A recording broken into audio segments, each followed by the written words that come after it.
soal pemboikotan. Ya. MUI juga punya standing point untuk pemboikotan negara-negara yang dalam tanda kutip sekutu dari penjajah begitu ya, Israel. Sejauh ini efektif pemboikotan itu yang dilakukan? Sebagian efektif. Jadi yang kita lakukan memang tidak menyebut nama-nama. Karena sekarang kalau mencari yang berafiliasi dengan Israel, itu nggak usah kita sebut, orang udah tahu. Dunia terbuka seperti sekarang, kita nggak perlu untuk memberikan daftar. Dikhawatirkan juga, mamanya daftarnya nanti tidak valid. Apalagi kan gitu ya. Oleh karena itu, secara narasi dan secara keputusan, bahwa kita memberikan hukum haram bagi kita membeli produk-produk yang itu sudah jelas berafiliasi dan mendukung terhadap Israel. Beberapa para yang melakukan ini, ada yang klarifikasi bahwa dia tidak ada afiliasi, sebelumnya afiliasi.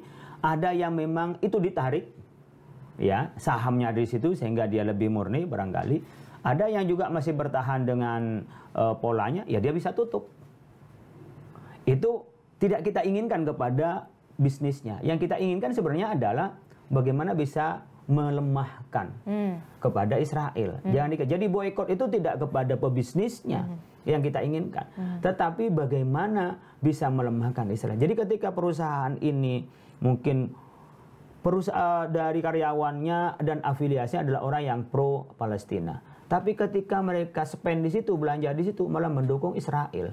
Nah, yang model seperti inilah yang kita tidak inginkan, menguatkan Israel. Kalau memangnya bisa, oke, saya tidak ada hubungan dan tidak mau memberikan bantuan pada Israel, dan dari semua saham yang berafiliasi dengan Israel dikeluarkan, kita ingin tumbuh perusahaan itu.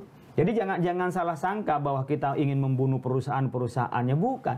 Yang kita ingin cegah adalah bantuan-bantuan dari perusahaan itu sehingga menguatkan secara finansial dan persenjataan kepada Israel. Itu yang kita inginkan.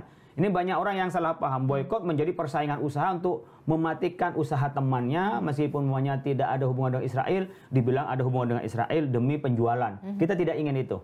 Itu bukan keinginan kita. Kita ingin semua usaha di Indonesia tumbuh.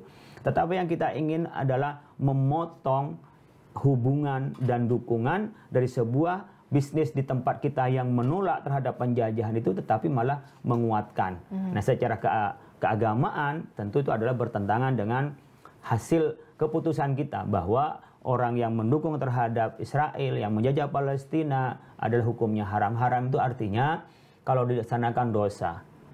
Kalau kita tinggalkan demi taat pada agama, itu adalah mendapatkan pahala.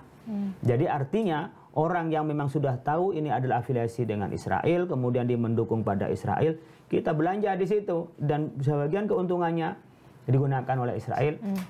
Dia dosa, dan dosa pasti ke neraka. Bagi keyakinan umat yang mayoritas di kita, bagi kami yang Muslim, tentunya kita ingin memberikan guidance kepada umat, ini loh hukum yang ada.